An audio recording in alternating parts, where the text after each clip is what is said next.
ఇక తెలంగాణ అసెంబ్లీలో సీఎం రేవంత్ రెడ్డి మాట్లాడుతున్నారు. ఇప్పుడు లైవ్ చూద్దాం.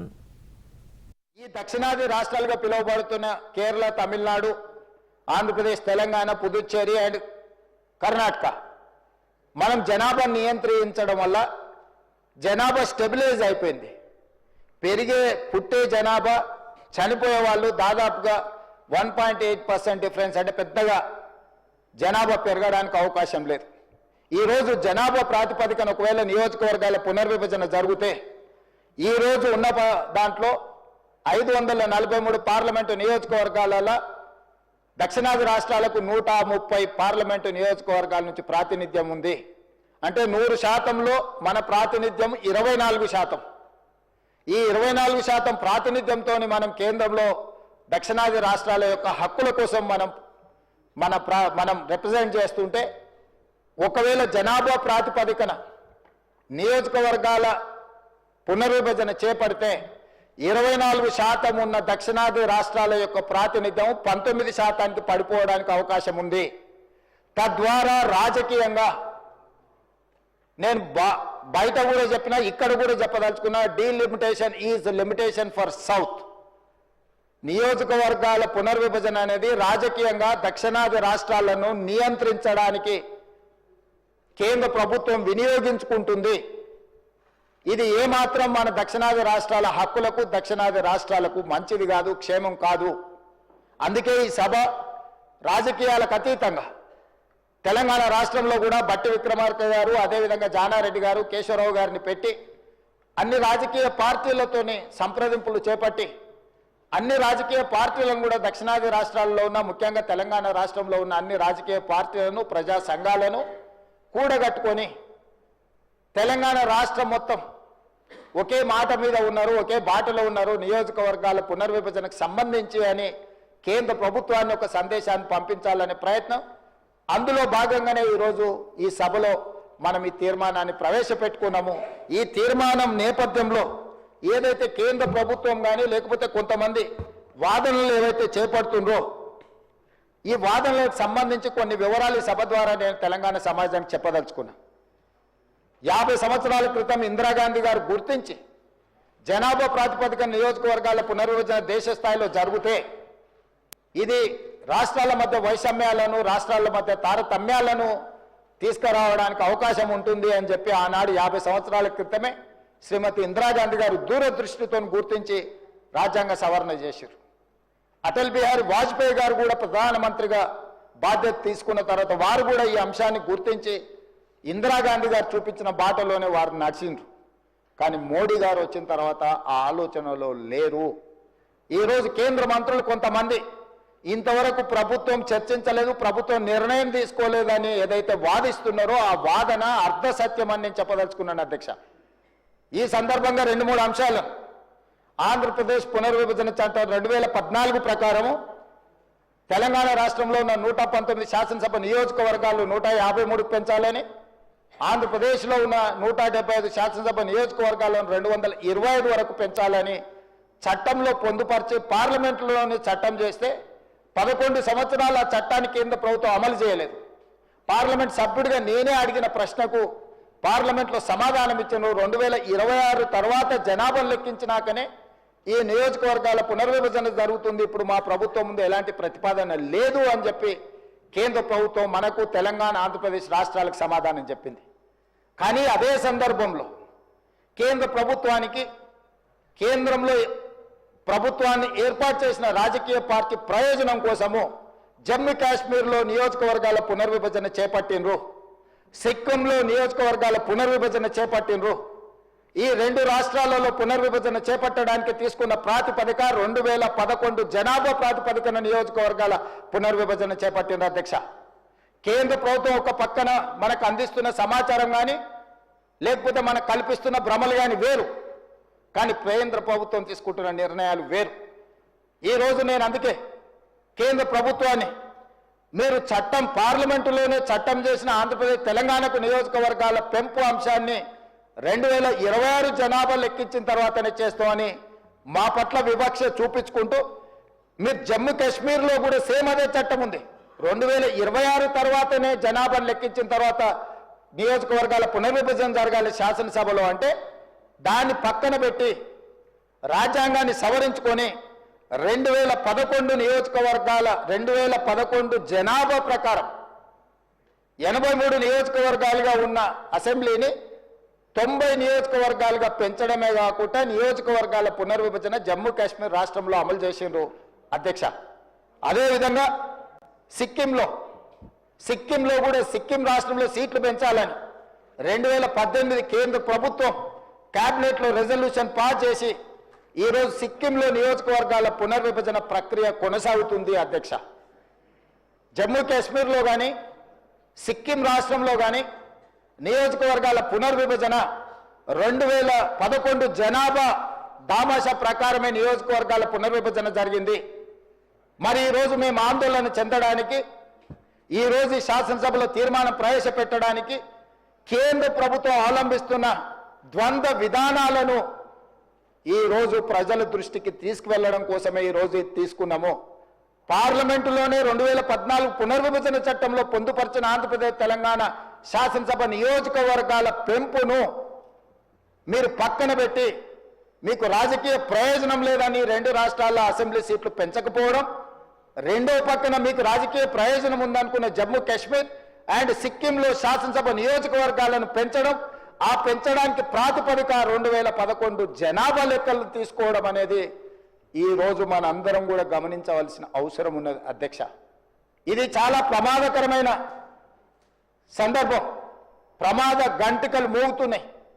ఈరోజు ఈ దక్షిణాది రాష్ట్రాలకు సంబంధించిన శాసనసభ్యులు కావచ్చు, పార్లమెంట్ సభ్యులు కావచ్చు, శాసన మండలి సభ్యులు కావచ్చు, ఎవరైనా కావచ్చు, స్థానిక సంస్థలలో ఉండే కావచ్చు, లేకపోతే ఈ ప్రాంత ప్రజలు కావచ్చు, కేంద్ర ప్రభుత్వం ఆదేశాల మేరకు జనాభా నియంత్రించి కేంద్ర ప్రభుత్వం ఈ దేశం యొక్క అభివృద్ధిలో భాగస్వాములుగా మారిన మనం కేంద్ర ప్రభుత్వానికి వస్తున్న పన్నులు జీడిపిలో 36% ఈ దక్షిణాది రాష్ట్రాలు ఈరోజు మనము ఇక్కడ నుంచి పన్నులు కడుతున్నాం అధ్యక్ష. 24% పార్లమెంటులో ప్రాతినిధ్యం ఉన్న ఈ దక్షిణాది రాష్ట్రాలు ఈరోజు కేంద్ర ప్రభుత్వానికి చెల్లిస్తున్న పన్నుల్లో 36% మనం కడుతున్నాం అధ్యక్ష. తిరిగి మనకు వస్తున్న చాలా తక్కువ అధ్యక్ష. ₹1 తెలంగాణ రాష్ట్రం నుంచి మనం పన్నులు చెల్లిస్తే 42 పైసలు మనకు వస్తున్నాయి అధ్యక్ష. కేరళకు 16 పైసలు వస్తున్నాయి అధ్యక్ష. తమిళనాడుకు 29 పైసలు వస్తున్నాయి అధ్యక్ష. ఇట్లా చాలా తక్కువ. మనం ₹1 చెల్లిస్తే మనకు వచ్చేది తిరిగి కేంద్ర ప్రభుత్వం నుంచి వస్తున్న వాటా చాలా తక్కువ ఉంది. అదే ₹1 బీహార్ చెల్లిస్తే ₹6 పైసలు బీహార్ పోతున్నాయి అధ్యక్ష. బీహార్ రాష్ట్రం కేంద్రానికి ₹1 చెల్లిస్తే కేంద్ర ప్రభుత్వం తిరిగి ₹6 పైసలు బీహార్ రాష్ట్రానికి ఇస్తుంది అధ్యక్ష. ఉత్తరప్రదేశ్కి ₹2.73 పైసలు ఇస్తుంది అధ్యక్ష ₹1 చెల్లిస్తే. అదేవిధంగా మధ్యప్రదేశ్కి ₹1.70 పైసలే చెల్లిస్తున్నారు అధ్యక్ష. అంటే ఈరోజు ఆర్థికంగా మనకు నష్టం జరిగినా పర్వాలేదు. ఈరోజు ఆర్థిక అభివృద్ధితో పాటు ఉద్యోగ ఉపాధి అవకాశాలలో దక్షిణాది రాష్ట్రాలు ఈ దేశానికి ఆదర్శంగా నిలబడ్డాయి. ఆర్థిక ప్రయోజనాలు మనకు దెబ్బతిన్నా దేశం యొక్క స్ఫూర్తిని, దేశభక్తిని దక్షిణాది రాష్ట్రాలు చాటుకొని స్పష్టంగా ఆర్థికంగా మనకు నష్టం జరిగిన కేంద్ర ప్రభుత్వంలో భాగస్వాములుగా మనం ఈ దేశ నిర్మాణంలో, ఈ దేశ అభివృద్ధిలో భాగస్వాములుగా మారినాం. కానీ ఈరోజు ఆర్థిక ప్రయోజనాలను వదులుకున్న ఈరోజు రాజకీయంగా మన ప్రాతినిధ్యాన్ని వదులుకోవడానికి మనం సిద్ధంగా లేము అధ్యక్ష. అందుకే ఈరోజు మేము స్పష్టంగా కేంద్ర ప్రభుత్వాన్ని డిమాండ్ చేస్తున్నాం. 100% ఈ అంశానికి సంబంధించి విస్తృత స్థాయిలో చర్చ జరగాలి. మీరు 2002లో వాజ్పేయి గారు చేసిన తీర్మానానికి మీరు కట్టుబడి ఉన్నారా లేదా మీరు జమ్మూ కాశ్మీర్లో లేకపోతే సిక్కింలో 2011 జనాభా ప్రాతిపదికన ఏదైతే నియోజకవర్గాల పునర్విభజన చేసిందో ఈరోజు 2011 కానీ లేకపోతే 2026లో జనాభాను లెక్కించి ఆ ప్రాతిపదికన నియోజకవర్గాల పునర్విభజన చేస్తే మన ప్రాతినిధ్యము 19% పడిపోయి మన అవసరం లేకుండానే, మన ప్రాతినిధ్యం లేకుండానే, మన ఓట్లతో సంబంధం లేకుండానే కేంద్రంలో ప్రభుత్వం ఏర్పడే పరిస్థితులు ఉన్నాయి. ఆ పరిస్థితిని కల్పించుకోవడానికి కేంద్రంలో అధికారంలో ఉన్న రాజకీయ పార్టీ ఈ రోజు ఒక ప్రణాళికబద్ధంగా దక్షిణాది రాష్ట్రాల మీద దాడి జరుగుతున్నది అధ్యక్ష. అందుకే ఈ ఆందోళనకరమైన నేపథ్యంలో తెలంగాణ రాష్ట్ర ప్రభుత్వం రాజకీయాలకు అతీతంగా అందరికీ నేను విజ్ఞప్తి చేస్తున్నా, మీరందరూ మనమందరం కలిసికట్టుగా కేంద్ర ప్రభుత్వంతో మాట్లాడదాం, కేంద్ర ప్రభుత్వంతో చర్చలు చేద్దాం. కలిసి వస్తే కలిసి వస్తుంది, కలిసి రాకపోతే మన అందరం ఒక పోరాటాన్ని నిర్మాణం చేసుకోవాల్సిన అవసరం ఉంది. అందుకే తెలంగాణ రాష్ట్రంలోనే స్పష్టంగా అన్ని రాష్ట్రాలకు విజ్ఞప్తి చేసిన ఈ వేదిక మీద నుంచి కూడా కేరళ, తమిళనాడు, పుదుచ్చేరి, ఆంధ్రప్రదేశ్ అండ్ కర్ణాటక ముఖ్యమంత్రులకు నేను విజ్ఞప్తి చేస్తున్నా, తొందరలోనే మా బట్టి విక్రమార్క గారు, అదేవిధంగా జానారెడ్డి గారు, కేశవరావు గారి నేతృత్వంలో తెలంగాణ రాష్ట్ర ప్రభుత్వం దీనికి సంబంధించి అన్ని రాజకీయ పార్టీలు, ప్రభుత్వాలు, ప్రజా సంఘాలతో సమావేశాన్ని ఏర్పాటు చేయబోతుంది. దానికి మీరు అందరూ రాండి. ఆ సమావేశంలో మనందరం కలిసి మన యొక్క ఆవేదనను, ఆలోచనను, భవిష్యత్తులో మనకు జరగబోయే నష్టాన్ని ఏ విధంగా పూడ్చుకోవాలనో, ఏ రకంగా కేంద్ర ప్రభుత్వంతో మనకు కావలసిన అంశాలను పరిష్కరించుకోవాలనో దానికి అందరూ సహకరించాలి. ఈ సభలో ఉన్న సభ్యులందరినీ సంపూర్ణంగా ఈ తీర్మానానికి మద్దతు పలికి రాజకీయాలకు అతీతంగా తెలంగాణ రాష్ట్రం రాజకీయ పార్టీలు, ప్రజా ప్రతినిధులు అందరూ కూడా మనం కలిసికట్టుగా ఉన్నామనే సందేశాన్ని కేంద్ర ప్రభుత్వానికి ఇవ్వాలి. తమరి అనుమతితో వీళ్ళందరినీ కూడా దీన్ని ఆమోదించవలసిందిగా కోరుకుంటూ మీ దగ్గర సెలవు తీసుకుంటున్నాను అధ్యక్ష.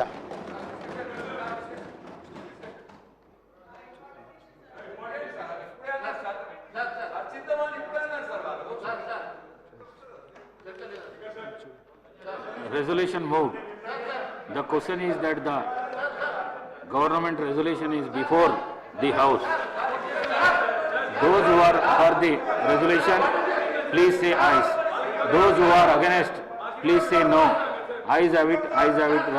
The resolution is adopted. వాయిదా ప్రతిపాదనలు తన్నీరు హరీష్ రావు గారు మరియు ఇతరులు ప్రభుత్వ ఉద్యోగులు పెండింగ్ డిఏలు, పిఆర్సీలు అమలు, రిటైర్డ్ ఉద్యోగులకు పెన్షన్ మరియు రిటైర్మెంట్ బెనిఫిట్స్ చెల్లించాలని కోరుతూ ఇచ్చిన వాయిదా ప్రతిపాదనను తిరస్కరించడమైనది. ఏలేటి మహేశ్వర్ రెడ్డి గారు మరియు శ్రీ పాయల్ శంకర్ గారు ప్రభుత్వ ఉద్యోగుల బకాయిలు చెల్లింపు జీవో 317 అమలు గురించి చర్చించాలని కోరుతూ ఇచ్చిన వాయిదా ప్రతిపాదనను తిరస్కరించడమైనది. కూనమనేని సాంబశివరావు గారు రాష్ట్ర వ్యాప్తంగా గుడిసెలు వేసుకొని నివసిస్తున్న పేద మరియు దళిత వర్గాలకి ఇండ్ల స్థలాలను కేటాయించాలని కోరుతూ ఇచ్చిన వాయిదా ప్రతిపాదనను తిరస్కరించడమైనది. The house is adjourned for tea. ఇక పోలవరంలో సీఎం చంద్రబాబు పర్యటిస్తున్నారు. ఇప్పుడు లైవ్ చూద్దాం.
నిమ్మల రామానాయుడు గారు, నాదెళ్ల మనోహర్ గారు,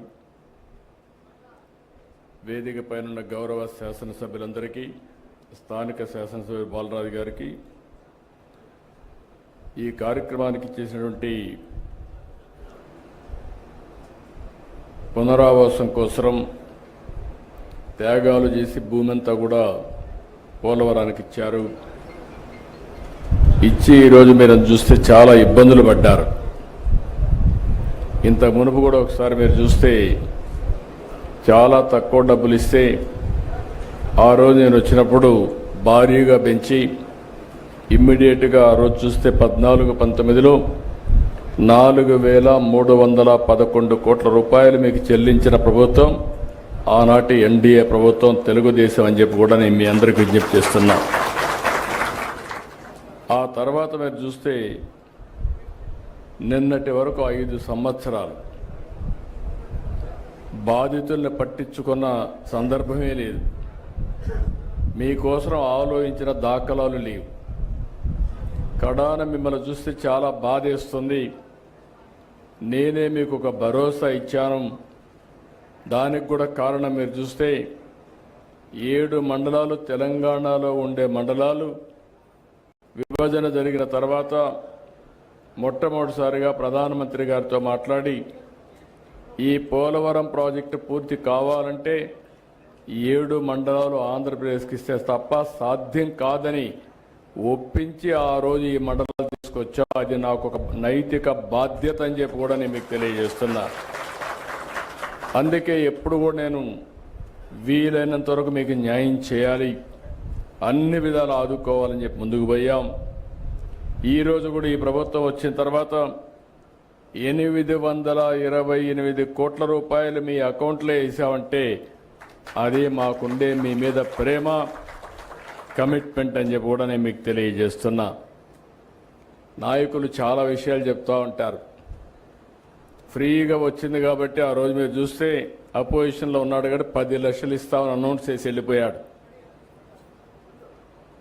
ఇచ్చాడా నేను అడుగుతున్నా. 5 ఏళ్ళు ఒక పైసా ఇచ్చాడా అని అడుగుతున్నా. వరదలు వస్తే మిమ్మల్ని చూశారా అని అడుగుతున్నా.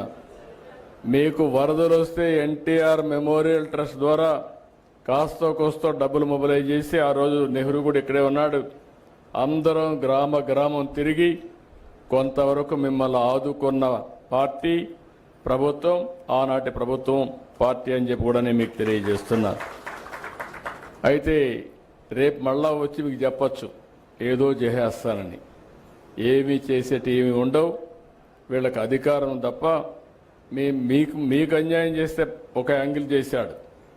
పోలవరాన్ని ఏం చేశాడో మీరు చూశారు. ఎప్పుడో పూర్తి అయిపోయి ఉండాలి. ఆ రోజు తెలుగుదేశం ప్రభుత్వం కంటిన్యూ అయి ఉంటే 2020కి పోలవరం ప్రాజెక్టు పూర్తయి మీ అందరికీ పునరావాసం కూడా ఇచ్చి మీరు కూడా ఇప్పటికి సెటిల్ అయ్యేవారు.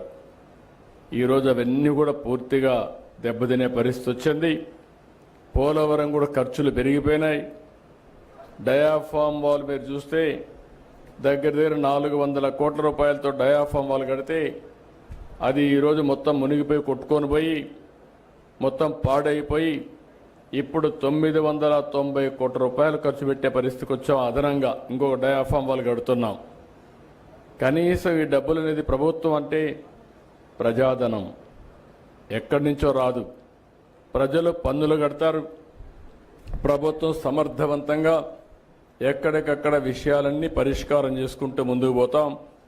ఏ ఒక్క పైసా మేము ఖర్చు పెట్టినా అది మీకు చెందాలి.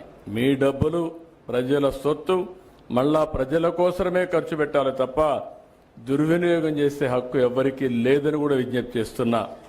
అందుకే ఈరోజు ఒక సిస్టమేటిక్గా మీరు చూస్తే ఎప్పుడైనా పోలవరం ప్రాజెక్టు కడితే 5 సంవత్సరాలు ఆ ముఖ్యమంత్రి ఎప్పుడన్నా కనపడ్డా? అంటే రాకపోతే ఏ విధంగా అవుతాయని అడుగుతున్నాను. నేనైతే 5 సంవత్సరాల్లో 33 సార్లు వచ్చా. సోమవారాన్ని పోలవరం చేసుకున్నాను. ప్రాజెక్టు పూర్తి కావాలి, దీనివల్ల రాష్ట్రం లాభం పొందాలి, నష్టపోయిన రైతాంగానికి పునరావాసం కూడా కల్పించాలి, పేదవాళ్లకు పునరావాసం కల్పించాలనే ఉద్దేశంతోనే R&R ప్యాకేజీ కానీ ఇవన్నీ ఆ రోజు తీసుకొని ముందుకు పోయాం.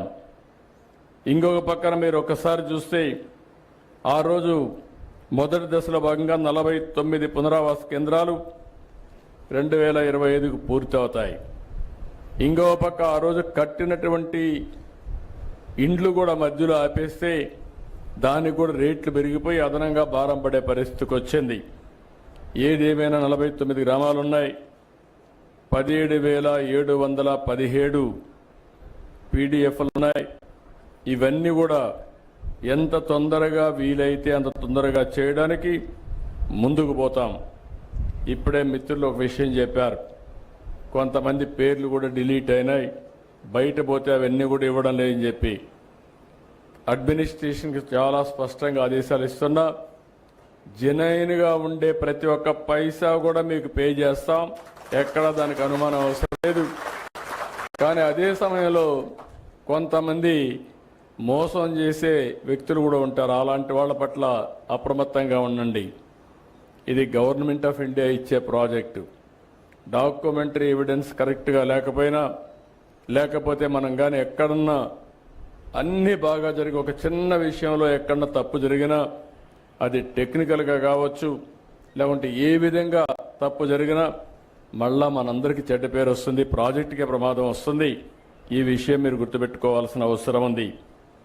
5 సంవత్సరాలు ప్రాజెక్టు డబ్బులు ఖర్చు పెట్టలేదు, వచ్చిన డబ్బులు డైవర్ట్ చేశారు. దానివల్ల మీరు చూస్తే ఈరోజు పునరావాస కార్యక్రమాలన్నీ మళ్ళీ కొత్తగా టెండర్లు పిలిచాం. ఈరోజు సిమెంట్ రేటు పెరిగింది, ఖర్చులు పెరిగాయి, ఎప్పటికప్పుడు ఇన్ఫ్లేషన్ ఉంటుంది. మళ్ళీ అదనంగా 500 కోట్ల రూపాయల ఖర్చు అయింది. అంటే ప్రాజెక్టు వల్ల సకాలంలో పూర్తి అయి ఉంటే మీరు కూడా జీవితాల్లో సెటిల్ అయ్యేవారు. ఈ నీళ్లుగానుంటే వ్యవసాయం బాగా జరిగేది, అదనపు ఆయకట్టు వచ్చేది, ఆదాయం పెరిగేది. ఇంకొక పక్కన హైడల్ ప్రాజెక్ట్ మీరు చూస్తే పవర్ జనరేషన్ కోసం పెట్టింది, బాగా లేట్ అయింది కాబట్టి దగ్గర 2500 కోట్ల రూపాయలు ప్రభుత్వానికి వచ్చే ఆదాయం పోయింది. ఇంకొక పక్క అదనపు భారం పడే పరిస్థితికి వచ్చింది. ఇలాంటి చాలా సమస్యలు వచ్చాయి. ఏది ఏమైనా ఒకటే హామీ ఇస్తున్నా, 2027కి పునరావాసం పూర్తి చేయాలని ఒక సంకల్పంతో ముందుకు పోతున్నాం. కానీ వీలైతే ప్రాజెక్టు నీళ్లు వదిలిపెట్టే ముందే మీ అందరికీ పునరావాసం ఇచ్చి తర్వాత ప్రాజెక్టు నీళ్లు వదిలిపెడతామని చెప్పి కూడా నేను మీకు తెలియజేస్తున్నా. అందుకనే ఒక టార్గెట్ పెట్టుకొని 2027 డిసెంబర్కి ప్రాజెక్టు పూర్తి అయ్యుంటే 2026 డిసెంబర్కి మీ అందరికీ పునరావాసం కల్పించే కార్యక్రమానికి శ్రీకారం చుట్టమని ఆఫీసర్లందరినీ కోరుతున్నా. వాళ్ళకు కావాల్సిన స్టాఫ్ ఇస్తాం, మనుషులు ఇస్తాం. కలెక్టర్స్ ఇక్కడే ఉన్నారు, సెక్రటరీ గారు ఇక్కడే ఉన్నారు. వారికి ఒకటే ఆదేశాలు ఇస్తున్నా, ఎక్కడ కూడా ఒక్క వ్యక్తి కూడా మిస్ కావడానికి వీలు లేదు. రెండోది, ఎక్కడా ఒక్క రూపాయి కూడా దుర్వినియోగం కావడానికి వీలు లేదు. ఎవరైనా సరే పైరవికారులు కానీ దళారులు కానీ ఎలాంటి వ్యక్తులు కూడా ఇక్కడ ప్రమేయం లేకుండా చేసే బాధ్యత మీది. ఇంకొక విషయం కూడా మీరు గుర్తుపెట్టుకోవాల్సింది, వీళ్ళందరికీ పునరావాసం కల్పించిన తర్వాత కూడా మనకు ఒక బాధ్యత ఉంది. వీళ్ళకు ఆదాయం పెంచే మార్గం, వాళ్ళకు జీవన ప్రమాణాలు పెరిగేదానికి ఏమేం చేయాలనో అవన్నీ కూడా ఇవ్వాల్సిన అవసరం ఉంది. దానికి కూడా ఒక కార్యక్రమం తయారు చేయండి. అది కూడా మనం చేస్తామని చెప్పి మీ అందరికీ తెలియజేసుకుంటూ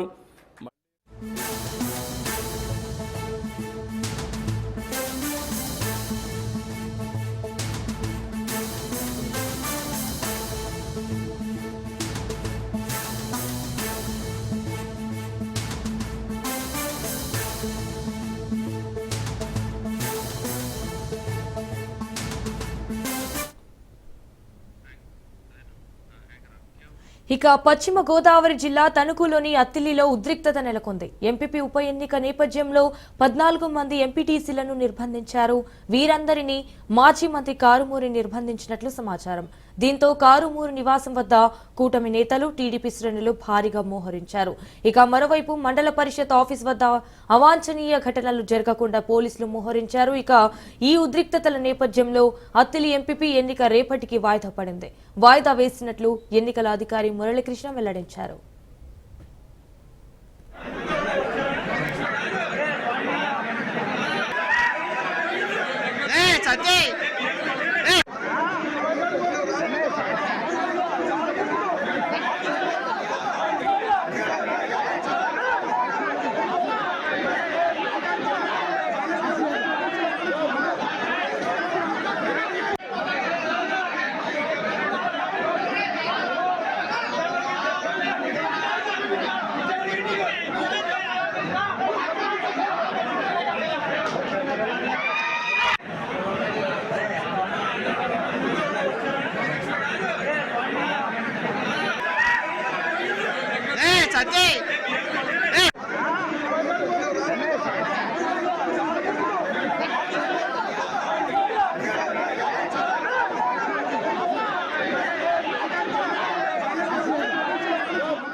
పశ్చిమ గోదావరి జిల్లా తణుకులోని అత్తిలిలో ఉద్రిక్తత నెలకొంది.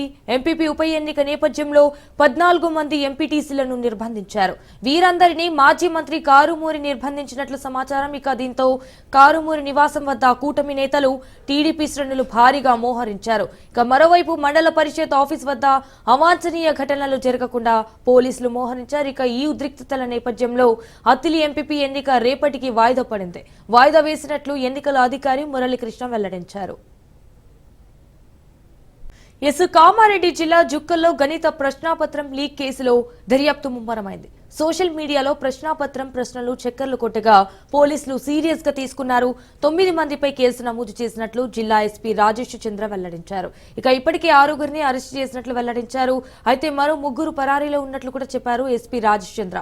విధుల్లో నిర్లక్ష్యం వహించిన chief superintendent Sunil, department officer Bhima, invigilator దీపికలను డీఈఓ సస్పెండ్ చేశారు. మరోవైపు ప్రశ్నాపత్రం లీకేజీ ఘటనలో విద్యాశాఖ అధికారులు విచారణ చేపట్టారు.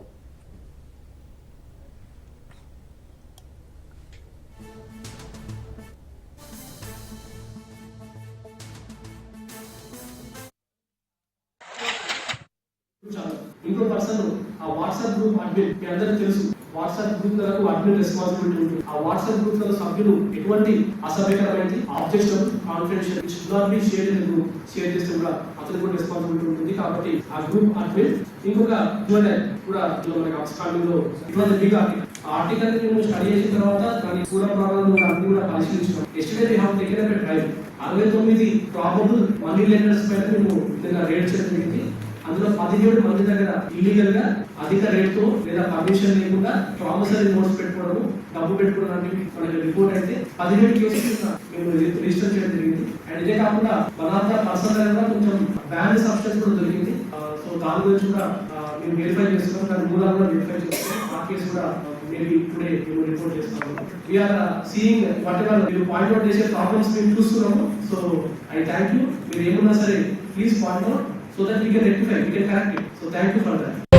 ZPHS స్కూల్లో 10th క్లాస్ ఎగ్జామ్స్ జరుగుతున్న తరుణంలో ఈరోజు వాట్సాప్లో సర్క్యులేట్ అవుతున్న మెసేజెస్ని బట్టి మాకు ఇన్ఫర్మేషన్ రావడం జరిగింది. కొన్ని క్వశ్చన్స్ ఈరోజు జరుగుతున్న మ్యాథ్స్ ఎగ్జామ్లో భాగంగా కొన్ని క్వశ్చన్స్ అనేవి బయటికి వచ్చి వాటిని సర్క్యులేట్ చేస్తున్నారు అనేది తెలియడంతో ఇమీడియట్గా వచ్చి ఎంక్వైరీ చేయడం జరిగింది.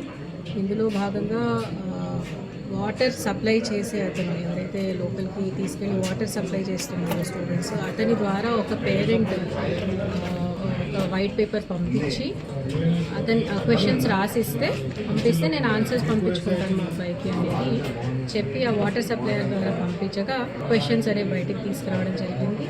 అక్కడే ఉన్న ఒక వ్యక్తి ఫోన్ ద్వారా ఫోటో తీసుకొని ఒకరిద్దరు రిపోర్టర్స్కి పంపించడంతో వాళ్ళు గ్రూప్లో పోస్ట్ చేయడం జరిగింది అనేది ప్రిలిమినరీ ఎంక్వైరీలో మనకు తెలిసింది. సో ఇందులో ఎవరైతే మనకి ఇన్వాల్వ్ అయి ఉన్నారు అనేది ఇంకా తెలియడానికి further investigation is going on. అయితే ప్రస్తుతానికి కలెక్టర్ గారి ఆదేశాల మేరకు whoever is the chief superintendent, DO అలాగే ఇన్విజిలేటర్ మీద తక్షణమే యాక్షన్ తీసుకుంటున్నాము.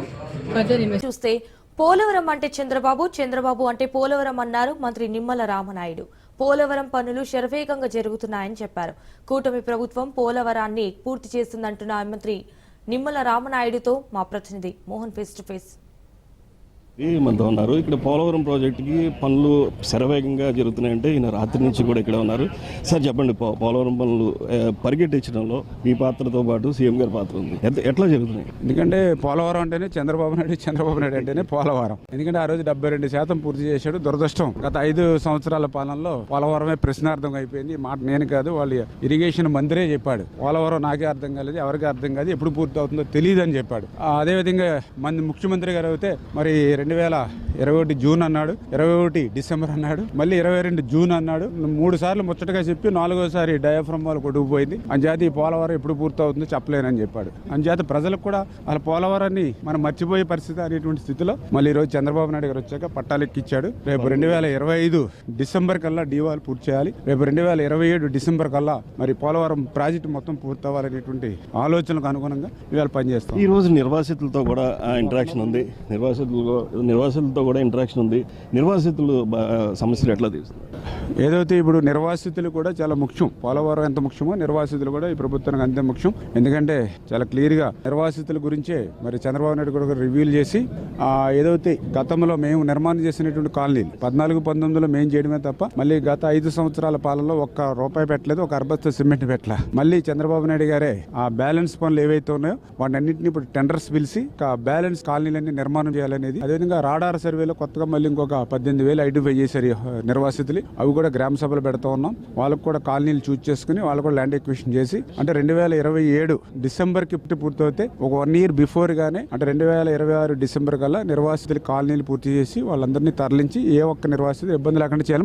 ఇది జలవనరుల శాఖ మంత్రి పోలవరం సంబంధించినటువంటి పోలవరం ప్రాజెక్టుకి సంబంధించినటువంటి అంశాలు. ఇక్కడ పూర్తిగా పనులన్నీ కూడా శరవేగంగా సాగుతున్నాయి. ఖచ్చితంగా నిర్వాసితుల సమస్యలు కూడా అన్ని పూర్తి చేస్తాం. పోలవరం అంటే చంద్రబాబు, చంద్రబాబు అంటే పోలవరం అని చెప్పేసి చెప్పినటువంటి నిమ్మల రామానాయుడు. ఇది ఇక్కడ పరిస్థితి.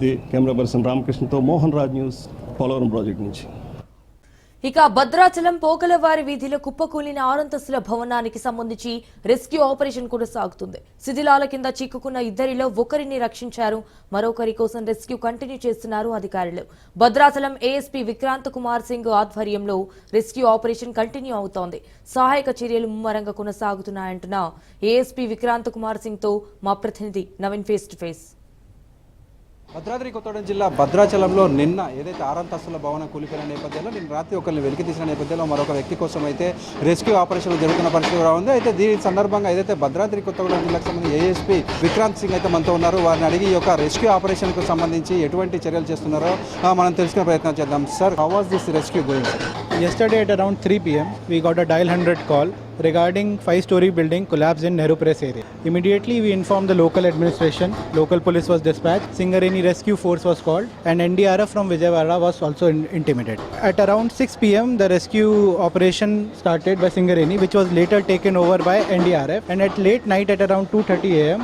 one person was rescued from the debris. Sadly, while taking him to the hospital while undergoing treatment, he passed away. Based on the canine squad, dog squad of NDRF, one more person is fear trapped. We actually talked with the owners of the house also. 2 people were supposed to be working inside the house as per the owner. One is being taken out last night and one person is fear trapped. As you can see right now, Singareni, NDRF, local police, RDO, even yesterday collector sir, SP sir visited the scene of occurrence, and we are trying very hard right now to get the remaining person out of the debris as soon as possible. Sir, many rumors are coming out. How many people would be under the rebels? We have confirmed from the owner that only 2 persons was working inside the building yesterday. One person was taken out, even 2 slippers, only 2 slippers was found at the construction site near the debris. So as of now, I can only confirm based on the owners, nearby people, that only 2 people were trapped. One has been rescued and one is still trapped inside the debris. Sir, how long time would be taken to this rescue? We are expected on the basis of NDRF, we are expected to finish by the end of this evening. మొత్తంగా మనం చూసుకుంటే ఏదైతే ఈ యొక్క rescue ఆపరేషన్కి సంబంధించి ఈరోజు సాయంత్రం వరకు అయితే లోపల ఉన్నటువంటి ఏదైతే ఇద్దరు వ్యక్తులు ఉన్నట్లుగా వీళ్ళకి సమాచారం అందినట్లుగా మరొక వ్యక్తి అయితే లోపల ఉన్నారు. వారిని ఈరోజు సాయంత్రం వరకు అయితే ఈ యొక్క రెస్క్యూ ఆపరేషన్ కంప్లీట్ చేస్తామంటూ కూడా చెప్తున్న పరిస్థితి కూడా ఉంది. కెమెరామెన్ ఆనంద్తో నవీన్, రాజ్ న్యూస్, భద్రాద్రి జిల్లా.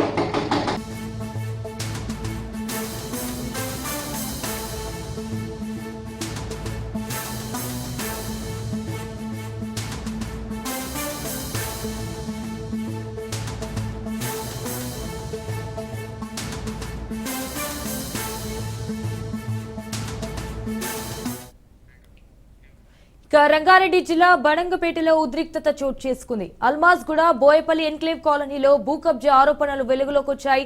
దీంతో బోయపల్లి వెంకటరెడ్డి, శేఖర్ రెడ్డిపై హైడ్రాకి స్థానికులు ఫిర్యాదు చేశారు.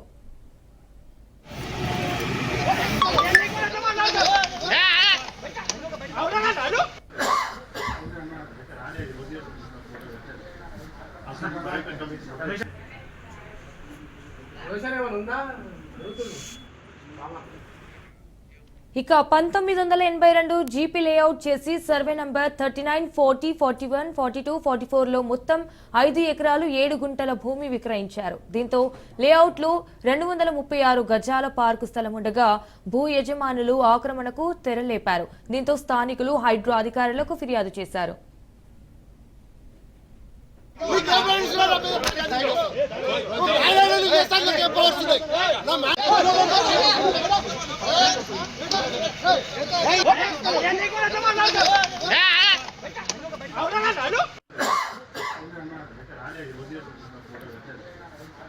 ఘటనా స్థలానికి అధికారులు చేరుకోవడంతో పలువురు అడ్డుకునే ప్రయత్నం చేశారు. దీంతో అడ్డగించిన వారిపై అధికారులు కేసులు నమోదు చేసే అవకాశం ఉన్నట్టుగా తెలుస్తోంది.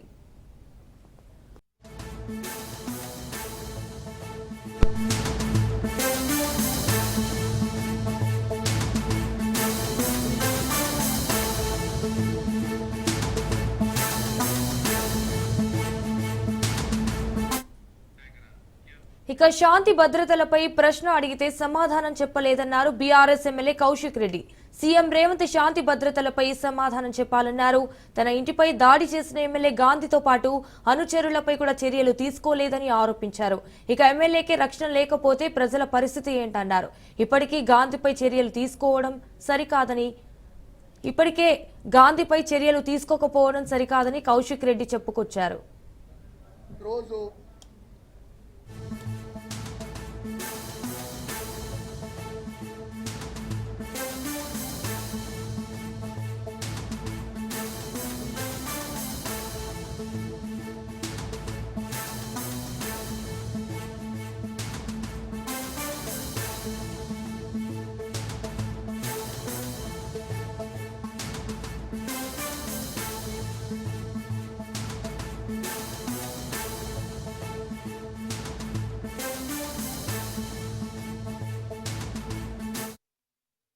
శాంతి భద్రతలో ఈ తెలంగాణ రాష్ట్రంలో ఏ విధంగా ఉన్నాయో గౌరవ ముఖ్యమంత్రి రేవంత్ రెడ్డి గారు తనే ముఖ్యమంత్రి, తనే హోంమంత్రి కాబట్టి ఖచ్చితంగా జవాబు చెప్పాల్సిన అవసరం ఉన్నది.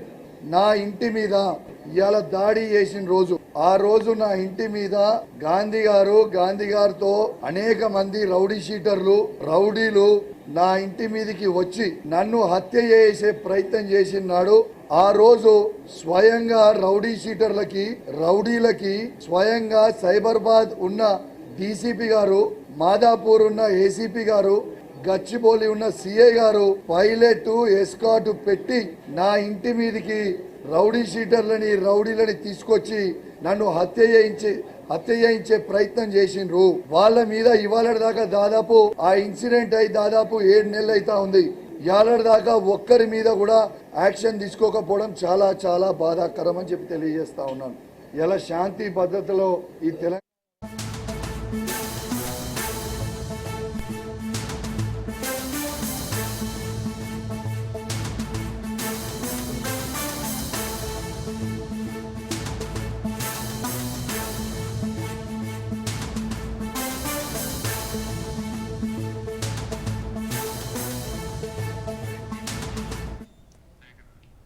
రైట్ 10th క్లాస్ పేపర్ లీకేజీపై బీఆర్ఎస్వి ఆందోళనకు దిగింది. అబిడ్స్ లోని ఎస్ఎస్సి బోర్డు ఎదుట బీఆర్ఎస్వి నిరసన వ్యక్తం చేసింది. CM Revanth Reddy 10th paper లీకేజీలపై స్పందించాలని డిమాండ్ చేశారు. ఇక ప్రభుత్వ వైఖరిపై గెల్లు శ్రీనివాస్ ఆగ్రహం వ్యక్తం చేశారు. దీంతో నిరసనకు దిగిన బీఆర్ఎస్వి నేతలను పోలీసులు అరెస్టు చేశారు.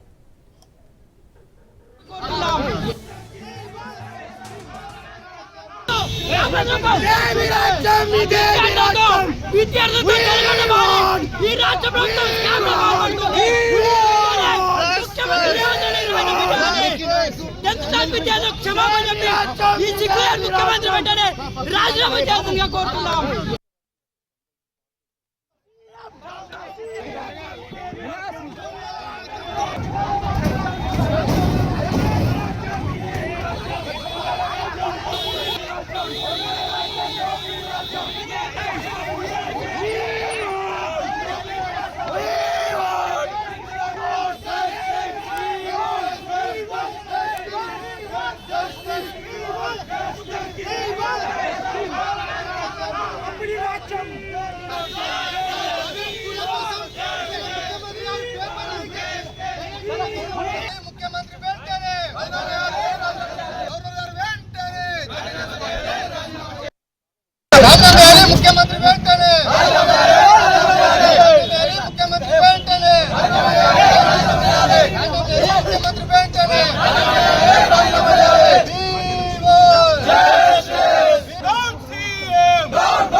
Right 10th class paper leakage పై బీఆర్ఎస్వి ఆందోళనకు దిగింది. అబిడ్స్ లోని ఎస్ఎస్సి బోర్డు ఎదుట బీఆర్ఎస్ఎస్వి నిరసన వ్యక్తం చేసింది.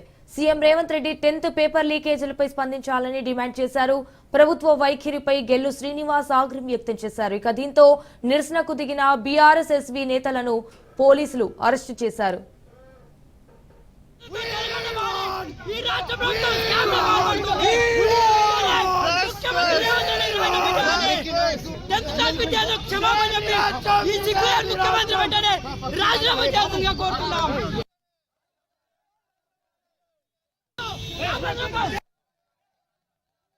రాష్ట్ర వ్యాప్తంగా ప్రతి జిల్లాల ప్రతి సెంటర్ లోపల ఇవాళ ఎస్ఎస్సి పరీక్ష పేపర్ లీక్ చేసి ప్రైవేటు విద్యా సంస్థలకు ఇవాళ అమ్ముకునే కార్యక్రమం ఈ రాష్ట్రంలో ఈ ప్రభుత్వంలో జరుగుతున్నట్టుగా చాలా స్పష్టంగా కనిపిస్తా ఉన్నది. ఇవాళ విద్యాశాఖను ముఖ్యమంత్రి రేవంత్ రెడ్డి గారు తన దగ్గరనే పెట్టుకున్నారు.